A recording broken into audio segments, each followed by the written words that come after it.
Үш көбелек неміс ертегісі. Күн шуақты алаңқайда апалы сіңілі үш көбелек тату-тәтті өмір сүріпті. Олардың біреуі ақ, екіншісі қызыл, үшіншісі сап-сары екен. Көбелектер гүлден гүлге қуана ұшып қонып, өмірлерін көңілді өткізіпті. Бірде тасыр-тұсыр етіп жаңбыр жауып кетеді. Көбелектердің қанаттары дымқылданып, қайда тығыларын білмей дал болады.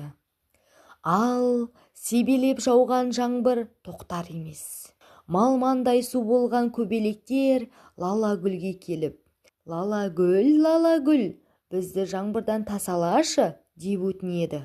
Лалагүл: жарайды, ақ көбелектің түсі маған ұқсайды екен, мені саяласын. Ал қызыл сары көбелек басқа жерге тығылыңдар, дейді. Мұны естіген ақ көбелек: менің әпкелерім су болып жүргенде жалғыз